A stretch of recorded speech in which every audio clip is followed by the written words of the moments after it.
Eu nunca gostei muito de dever de casa. Quando eu era criança, eu achava que dever de casa era uma coisa que os professores passavam pra gente para que a gente fosse punido, sabe? Porque aquilo tirava o meu tempo de brincar com os meus colegas, de fazer alguma coisa que eu gostava. Daí, vem o editor da vida e em pouco tempo eu me torno professor, aquele que passaria o dever de casa. E também era uma experiência negativa porque, bom, quanto mais dever de casa eu passava, mais eu tinha trabalho em casa. E eu era professor de redação. Aquele que, se você tiver 50 alunos, você tem 50 redações para corrigir. O pior de tudo é que eu nem via que o que eu estava ensinando estava realmente refletindo nas redações dos meus alunos ou na forma deles de pensar. Então ainda era bastante frustrante. Quando eu conversava com os meus colegas na sala dos professores, esse era um assunto comum.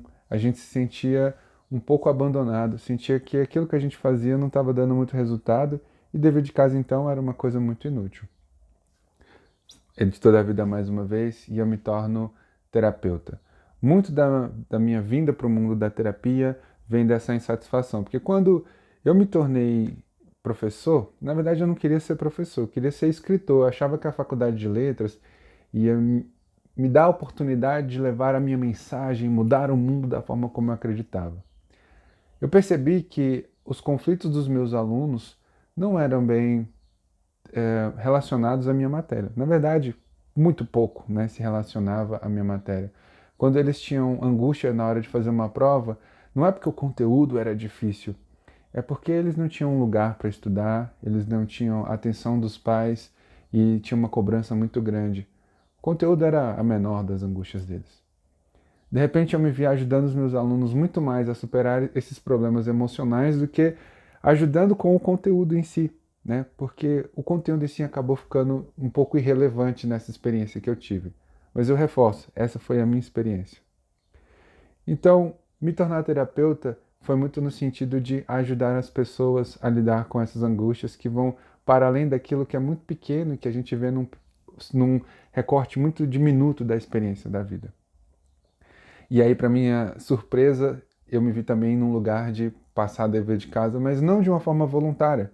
Simplesmente porque o meu paciente, ao final da sessão, me perguntava: E aí, Hudson, o que eu faço agora? O que eu tenho para fazer? Qual é o dever de casa que eu tenho para essa semana? E bom, como eu tinha uma experiência bastante frustrada com isso, eu aprendi um recurso. No final da sessão, eu sempre perguntava para eles: O que fica dessa sessão para vocês? E aí eles mesmo formavam o próprio dever de casa, porque a resposta geralmente era algo do tipo: bom, eu sinto que agora eu preciso me ocupar e me responsabilizar pelo meu próprio processo. E eu não precisava falar, esse é o seu dever de casa. Ele mesmo entendia que aquilo era algo que era importante para ele, com o qual ele devia se ocupar ao longo da semana. O mais estranho foi que, ao longo desse processo, eu me vi assumindo também o meu dever de casa, como se estivesse levando trabalho para casa. Só que dessa vez não era um trabalho, também era um dever. Porque, de uma forma muito ambígua, mas diferente do que acontecia, cada reflexão que eu tinha ali no setting, cada construção que eu fazia com o meu paciente, me modificava. Então, ao mesmo tempo que eu levava algo para trabalhar, para ser um terapeuta melhor na próxima sessão, eu também levava algo para me trabalhar, para me tornar um ser humano melhor. E isso foi ressignificando a minha experiência como aluno, que achava que estava sendo punido, que estava tendo seu tempo roubado, e de professor que estava levando o trabalho para casa e era mal remunerado.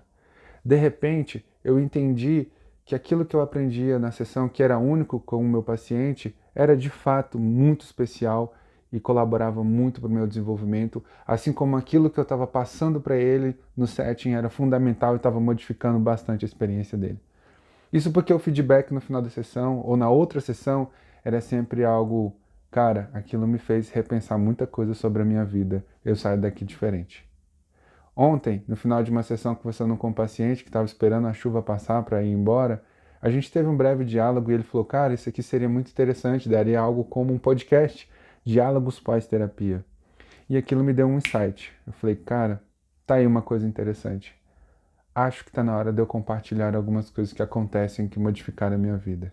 Isso porque o ano de 2022, ele só foi o ano maravilhoso que foi na minha vida e só agregou tanta experiência porque eu me coloquei nesse lugar.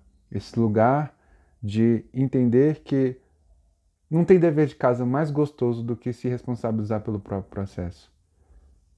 E não tem como ser ruim, não tem como ser desconectado da nossa experiência, da nossa vida, algo que vai fazer com que a nossa própria vida seja mudada a partir de uma reflexão.